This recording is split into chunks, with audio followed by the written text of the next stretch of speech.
Hey everyone, I'm Ashes, And I'm Will. And and this this is is Ashes Ashes and and Will Will Do Do Disney. Disney. Each week, one of us will tell the other the history, facts, and stories behind the rides and attractions of Disney that have made special memories for generations. Keep in mind that Ashes and Will Do Disney is not affiliated with or employed by the Walt Disney Company, and our views and opinions do not reflect theirs. Now it's time to sit back, relax, and put on your ears because it's time for Ashes and Will Do Disney.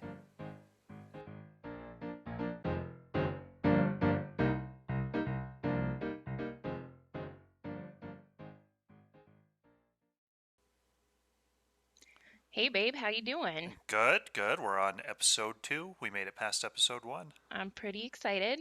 I've seen you for all of like 3 minutes thus far today. We've both had a busy day. Been a busy day. I was doing my real job today, Yep. so that was a long day of not doing Disney things.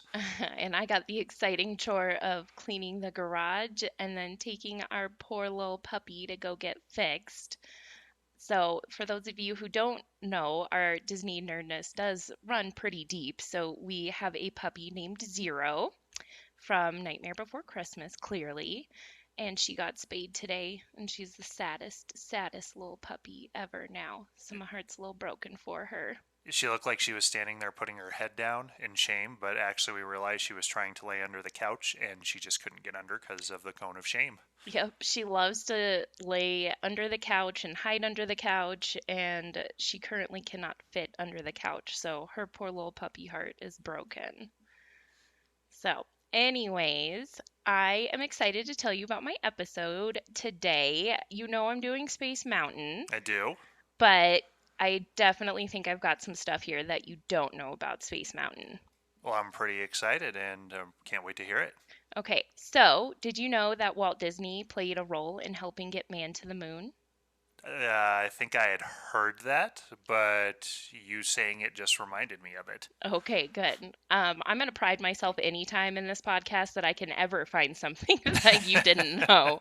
So, Will is very good at remembering the most stupid, random trivia facts ever. So, I wouldn't necessarily say they're stupid. okay, unique. That's a better term. Okay, so the reason I chose Space Mountain as one of the first rides that I wanted to cover for this podcast is because it's definitely one of my favorite rides. So, Will and I have gone to Disneyland, Disney World, a few times, but I actually had never ridden Space Mountain before. Will's not a big thrill ride kind of guy. I've still never been on it.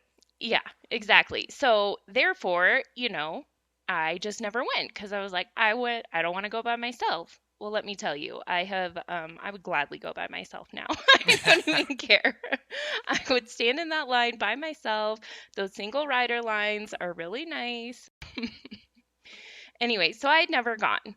So, sore subject.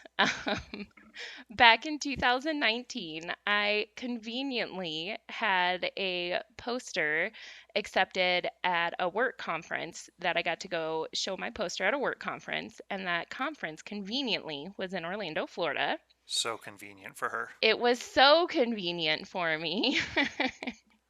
So, what do you do when you're in Florida? You clearly go to Disney World. So, me and my little work wife, Sonia, went down a day early so that way we could hit up Disney World. And we pretty much like most of our recent experiences going to Disney World has been with small children. So, getting to go to Disney World with just a friend of mine, and this was the week after Labor Day. So, it was actually pretty chill. Like lines were relatively short and it was still hot. It's Florida in September and we're from Colorado where there's no humidity, so we were still completely sweaty and hot, but I don't even care. But getting to go to Florida without kids after having gone to Disney World with kids is a whole different experience. So my friend and I just ran through Disney World, living our best lives like small children so we could hit up as many rides as we could in one day. So we had one day, we had Park Hopper, we did Animal Kingdom, Epcot, and Hollywood Studios. And we still went to our conference for like the welcoming dinner that night. And I think total we rode like a good 15 or so rides, which doesn't sound like a lot, but if you ever actually count how many rides you do and you include the time we had to ride all the buses and everything like that, we did pretty good. So, still hadn't gone to Magic Kingdom, but at the end of this conference, it was September and they had the Mickey's Not So Scary Halloween party. So, last day of the conference, day before I came home, conference finished, and then we headed over to Magic Kingdom to go check out the Not So Scary Halloween party, which was amazing. Totally recommend it for anyone. Granted, they're not quite doing it this now. They're doing Boo Bash, The Boo which Bash, right? I'm hoping Boo Bash is essentially the same thing. Disney World is magic enough, obviously, as is, but at the Not So Scary Halloween party, you get to go on a ride and then they give you candy when you get off. Like how how else could you make it more of a magical experience? Like fun ride, here have some candy and go about your day with a bunch of short lines for the rides. So, it was during this not so scary Halloween party that we decided to go on Space Mountain. Well, I had never gone on Space Mountain before, but I was with my friend. I was like, yeah, sure, let's go on Space Mountain. Well, for the Not So Scary Halloween party, what they do for Space Mountain is they turn off all the lights and make it completely dark. My first time riding Space Mountain was literally pitch black. Still had a blast though. So then what, a whole 2 months later, I got to go to Disney World again At Christmas time. at Christmas time, which let me tell you, for a girl from Colorado, getting to go to Disney World twice, like 2 months apart, it was pretty amazing. I was pretty lucky. So it was right before our cruise, and we went to the Christmas party. I don't remember what it was called though, the Mickey's Christmas party. Basically the same thing as the Not So Scary Halloween party, but They give you Christmas cookies themed. instead of candy. Yeah, you get cookies instead of candy. So it was still pretty magic. So I went with my sister-in-law again on Space Mountain, and our oldest daughter was 8 at the time, and she was finally tall enough, so she rode it with me. And this time, instead of it being in pitch black, Space Mountain had like red and green lights and kind of playing like Mannheim steamroller type music. I don't know if that's exactly what it was. So I've still yet to see what Space Mountain on a normal day looks like, but You either just had way, the holiday I've experience. had both the holiday experiences and I absolutely love the ride. That's why I chose this ride. The idea of Space Mountain really actually started 20 years before it was even opened. Not necessarily the actual designing of the ride per se, but the concept of what would become Space Mountain really kind of started like mid 1950s. So in the 1950s, Walt Disney was in the throes of getting Walt Disney World up and running, which Disney in World or Disneyland in the 50s? so they were getting he was trying to get Disney, he was starting to get all the stuff for Disney. Sorry, he did open Disneyland in 1955. 5.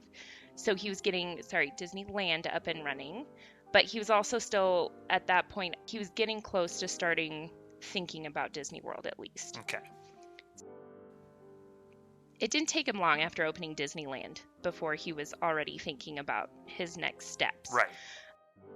So one of the books that I read to do some research on this specifically referred to it as Disneyland West, and they referred to Disneyland as Disneyland East.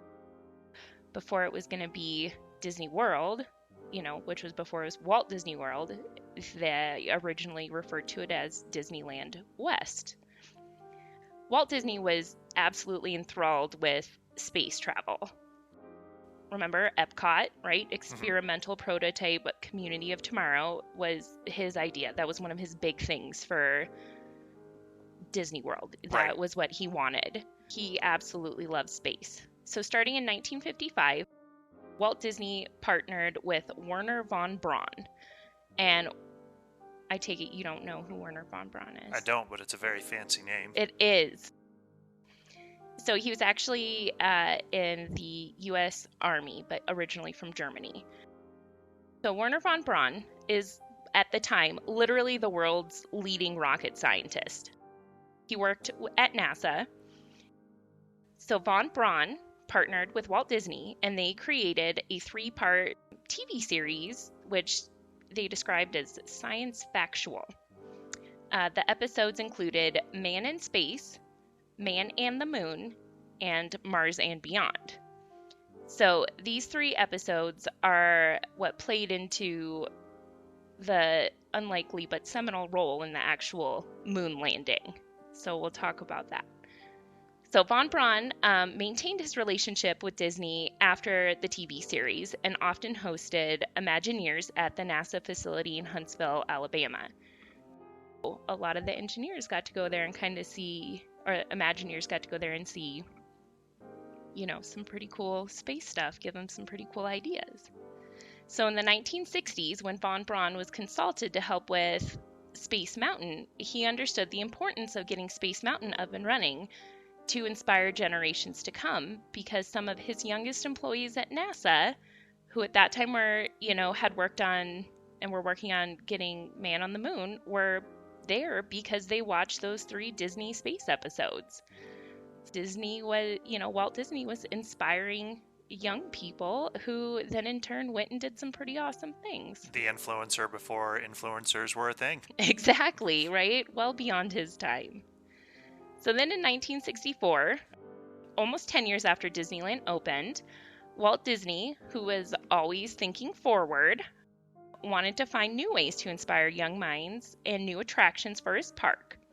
So this is when he consulted with von Braun again and other NASA experts on some space travel. And who did Walt Disney choose to lead this new project, which at the time was called Spaceport? He chose John Hench.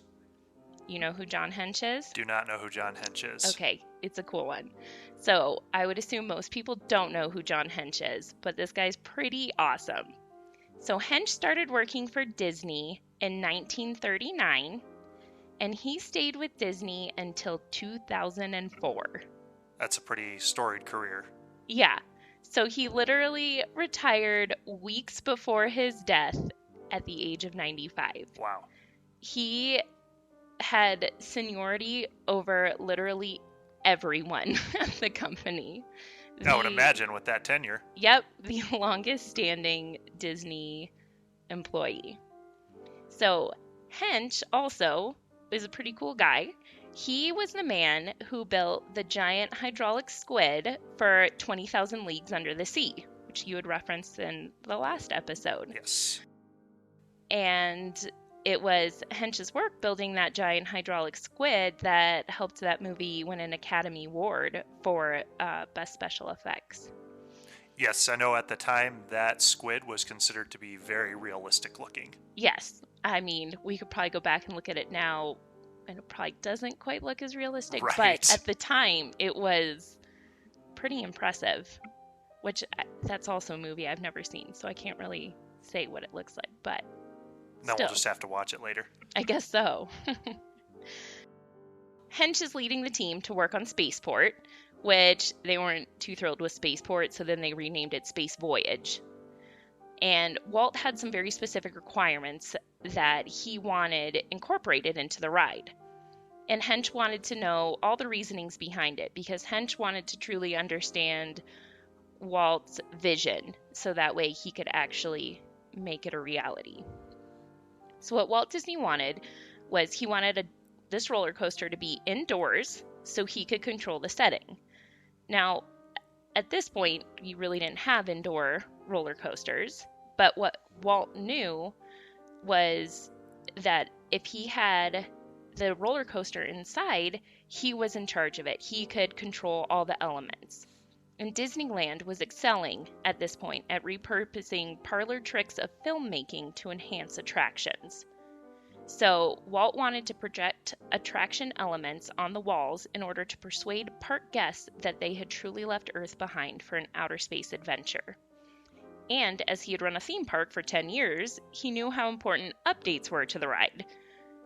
It was mentioned more than once that Walt learned that the hard part was actually not getting the park up and running.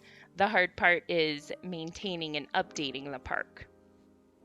If the ride was having like projections on the walls, he knew that that would be much easier to update versus updating like a physical structure. So in 1966 is where we're at right now. The Intel processing chip wasn't a thing yet. Like, when you think about what they're doing at this time, they didn't even have computers to work with to design a roller coaster. And as they were working on the specs for this project, they started to realize just how massive the computation powers they needed were to actually project the hairpin turns required for their space simulation. So, at this point in history, mankind could literally get a man on the moon faster than it could build a processing chip fast enough to calculate the trajectory of the specs needed for Space Mountain. Sounds pretty complicated to me, and kind of complex. So. It's definitely both complicated and complex. So they were realizing that they were not going to meet their launch projection goal date of 1967 for this. So they were a little bummed about it, but they just didn't realize that it was actually almost another 10 years before this project would really come into fruition. Oh, wow.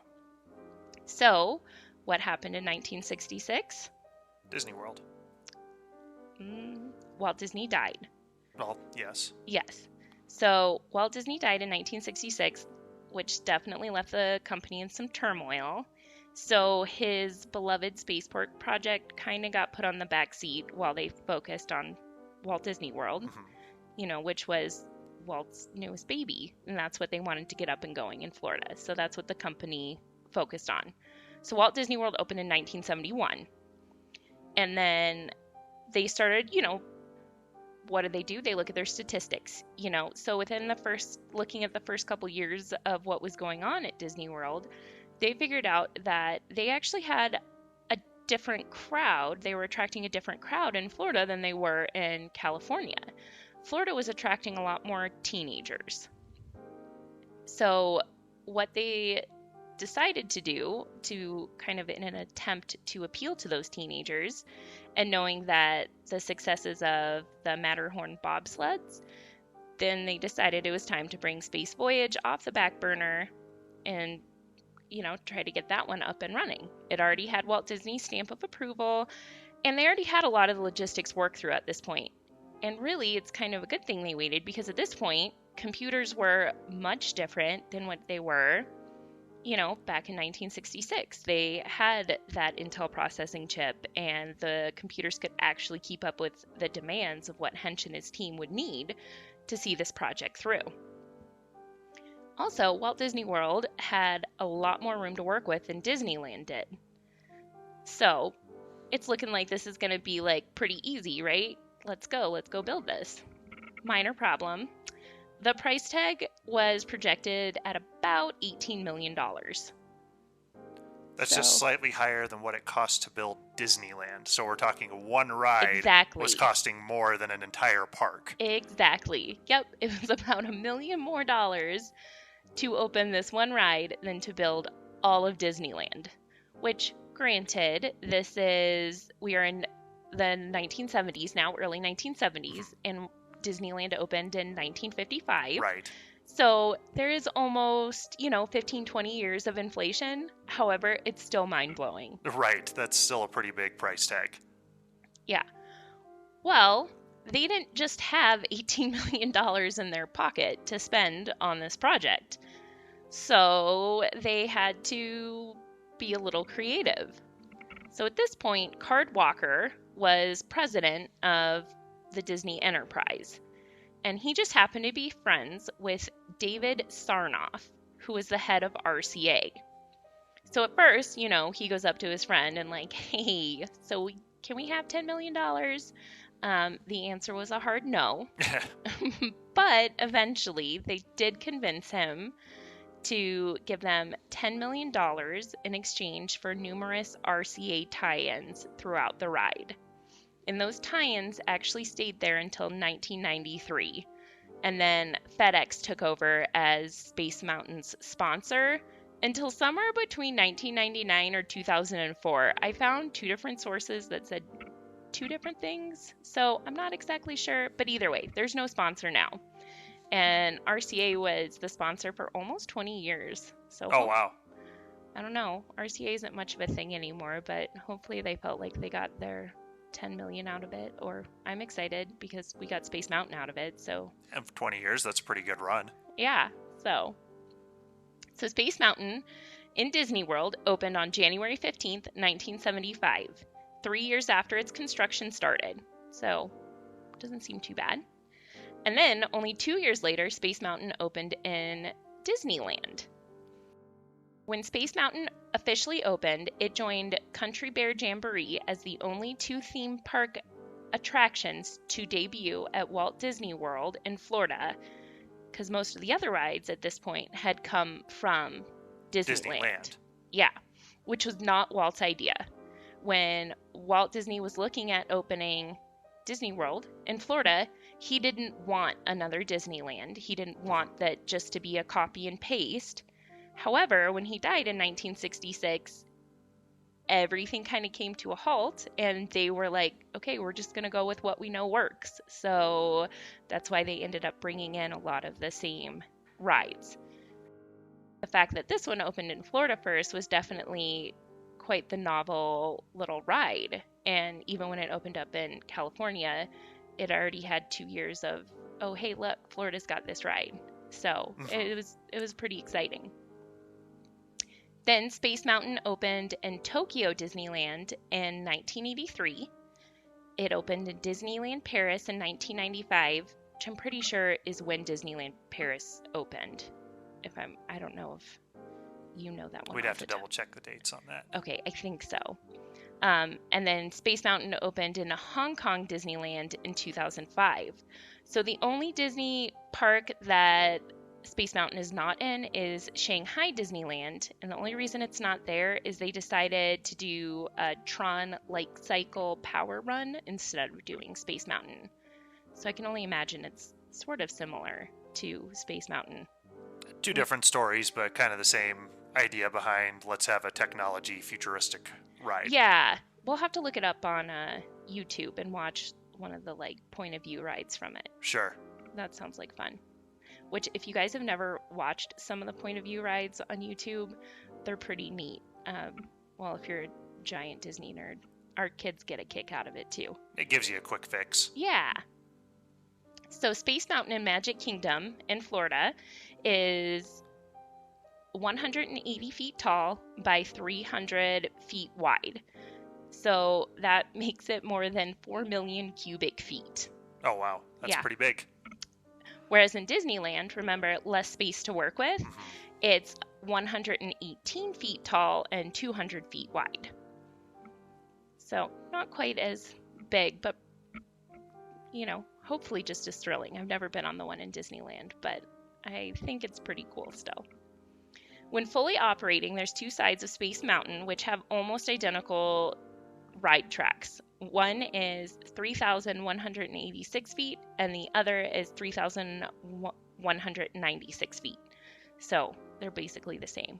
The extra 10 feet is just the different track. Pretty minuscule difference. Yeah. So the thing with Space Mountain is there's no loops, there's no inversions, but it's still considered a thrill ride, and it kind of falls somewhere between Big Thunder Mountain and Rock and Roller Coaster. So a little more exciting than Big Thunder Mountain, which you've done. Yep, I can do that. But not quite as thrilling as Rock and Roller Coaster, which does the inversions. Right. So Space Mountain, the ride itself, is only 2.5 minutes long and peaks at speeds of about 28 miles per hour at Disney World. And in California, it peaks at speeds of 32 miles per hour. So slightly faster in California. Yeah. Which I don't know why, but that's just the way it is. And that's actually only a couple miles per hour faster than the Barnstormer, which I think we did. It's just one of the little kids' rides. Like, that's a kiddie roller coaster. It is. It's a kiddie roller coaster. So here we have this giant, iconic thrill ride, and it really doesn't go any faster than the kids' ride. Right. Um, and the G-force peaks at 2.5, which really is nothing either. However, people still love Space Mountain, and it's still considered a thrill ride. And what sets it apart is that it's in the dark. So everything's so much faster and explosive than it really is. And the way they do the lights, like when you're going through it, it's like you're going forward and the lights are kind of going backwards. So it gives you that illusion of going a lot faster Then than you you actually really are. So, what has remained the same since Space Mountain opened is that the line queue leads them to a spaceport. They've always, of any of the changes they've made, they've always had that theme of it being a spaceport, where you're going and preparing for your space journey. So, what Space Mountain is, it has guests in rocket shaped vehicles, and like the bobsled, it's a front to back style seating. There are 3 seats per rocket and 2 connected rockets. So riding the link together. So you'll have like 6 people kind of in one little set riding at a time. The connected rockets, so there's a total of them, a total of 30 rocket ships, and they're numbered 1 through 31, and there's no rocket ship number 13.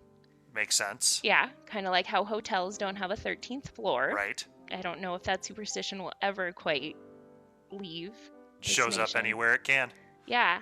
Do you think it's like that though in like Tokyo Disneyland and Paris? Like, do they have that same superstition? Oh, we may have to look into that because now I'm curious. Yeah, I don't know. I wonder if they have the same thing. Each individual padded bucket is fixed very low to the floor of the rocket with an individual lap bar. So you really have to kind of like sit down and get pretty low to it. And then some of the larger guests may find the lap bar uncomfortable as it's kind of snug. So they just kind of give that little like FYI. And it can also be kind of like a rough and jerky ride. So it's, it's a roller coaster. Children might be a little bit nervous about the seating configuration as they can't ride next to or touch a parent. So some parents find that sitting behind a child and placing a hand on their shoulder helps, but it may not be enough for certain young riders. So if you're going to take your kid on this ride, just, have a little forewarning that you don't get to sit next to them. So our kid, of course, did amazing. She did great at Splash Mountain, and she is such a thrill ride kid. I'm so impressed with her. Rides. I told her when we went in November to Magic Kingdom for the one day before our cruise, if she could do, this was her second time getting to do Splash Mountain, and I told her, I was like, look kid, if you can do Splash Mountain and you leave your arms raised the whole time during the drop, I'll buy you the picture at the end.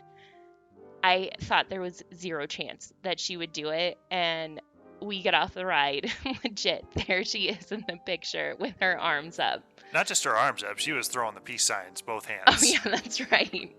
So we bought the picture. I was very impressed with her. So she was 8 years old. 8 years old at that time. Yeah, so she handled the ride just fine, but, people know their own kids well enough if they can handle it.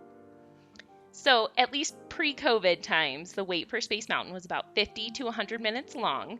So people would often use fast passes on it.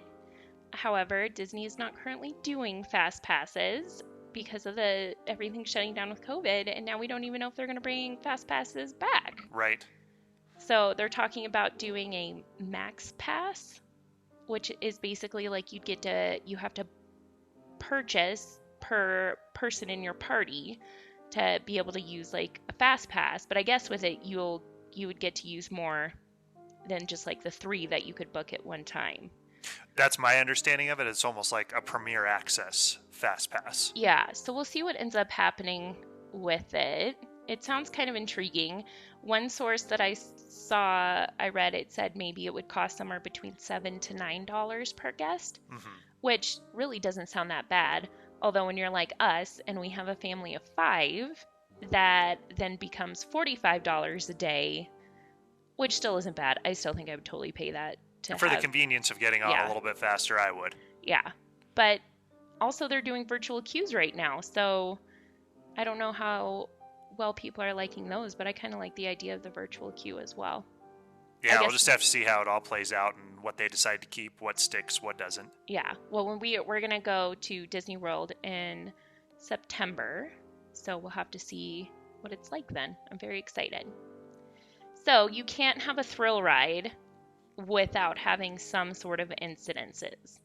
Sure. So of course I had to go look up deaths at Space Mountain. You would. I would. So the ride warns for your safety, you should be in good health and free from high blood pressure, heart, back, or neck problems, motion sickness, or other conditions that could be aggravated by this adventure. Expectant mothers should not ride. Also, children under 7 must be accompanied by a person 14 years or older. Guests with sensitivities to flashing lights, loud noises, or sudden drops may want to sit this one out as well. So, like I said, clearly I had to go look this stuff up. So I found different incidences from both Disney World and Disneyland. So I'll do Disney World first.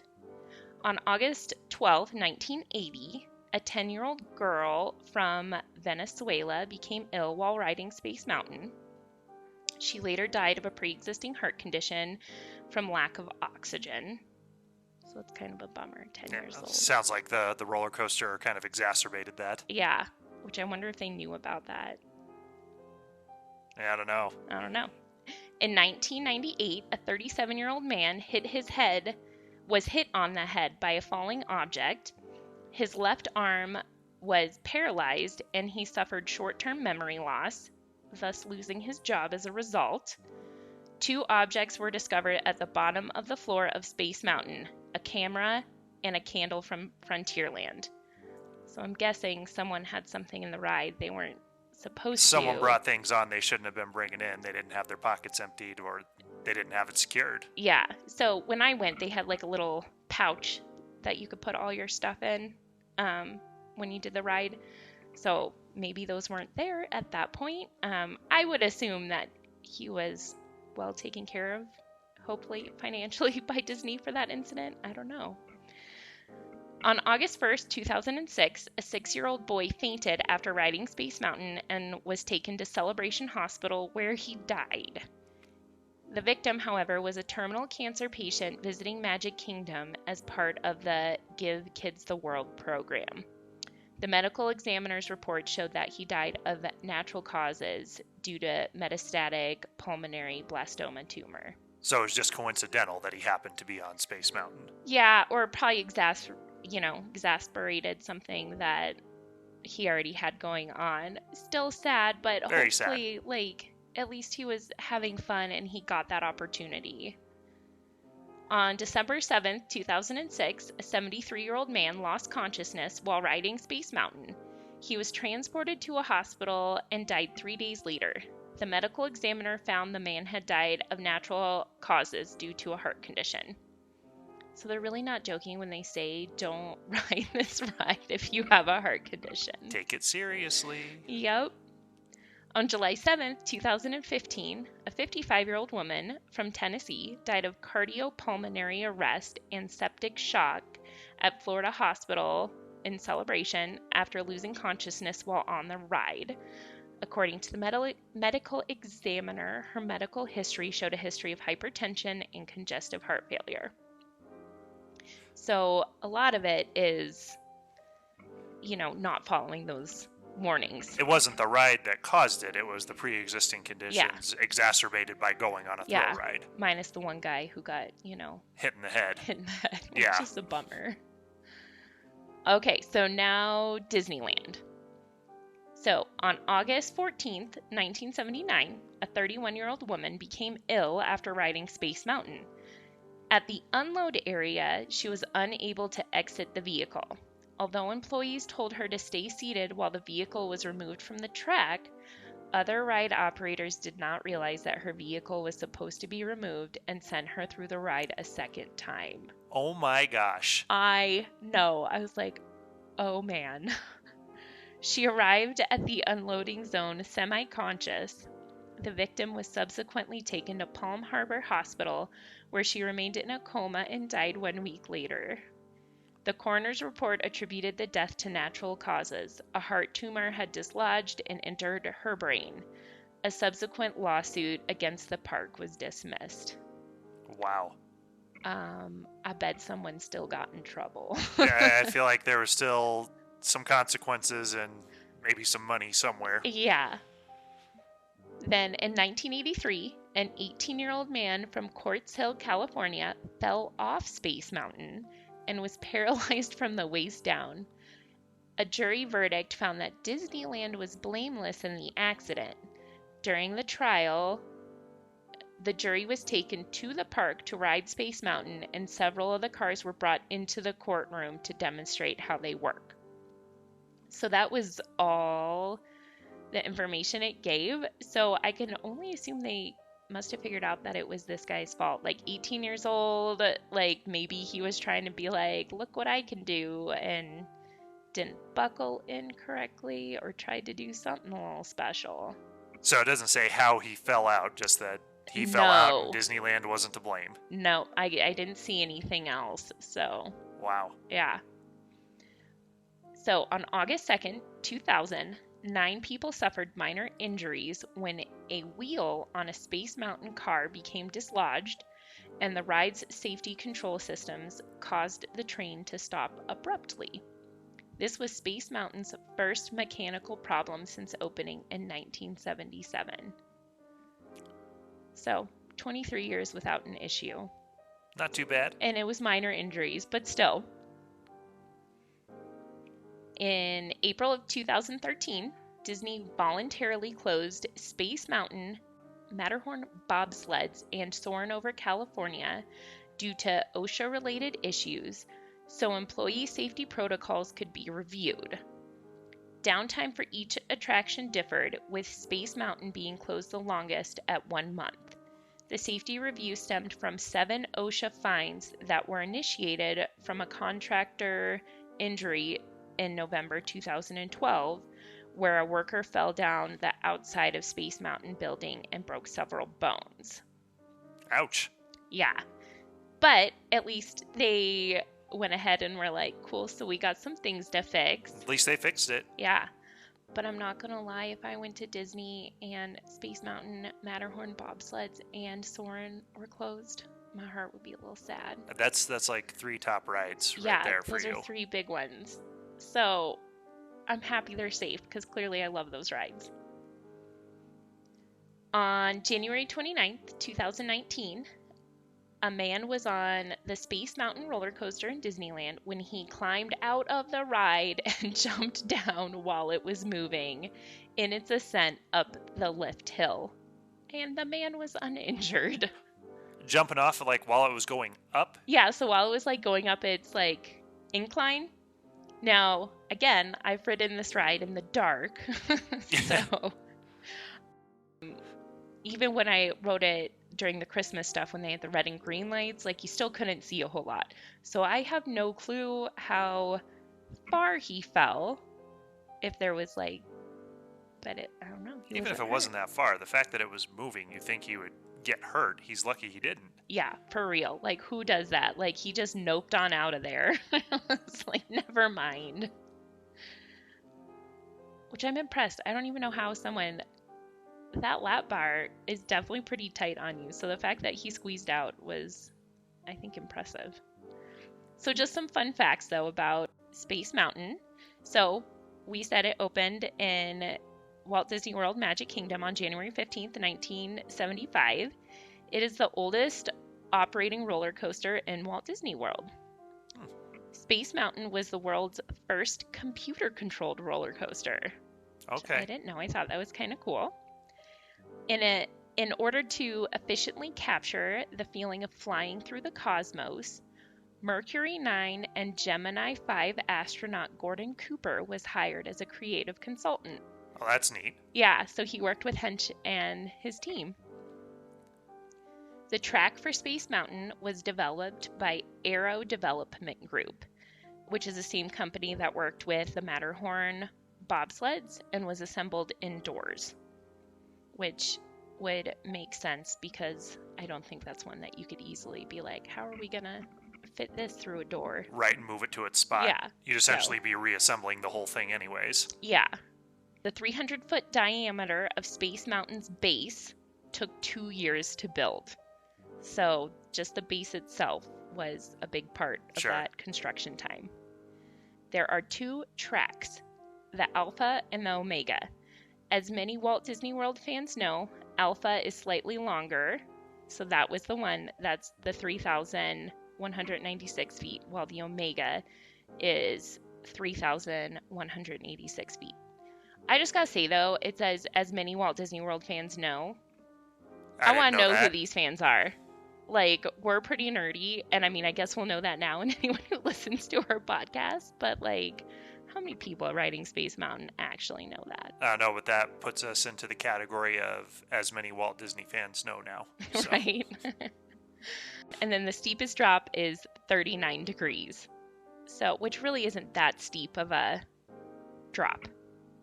Like, we think about like a 45-degree angle, like halfway.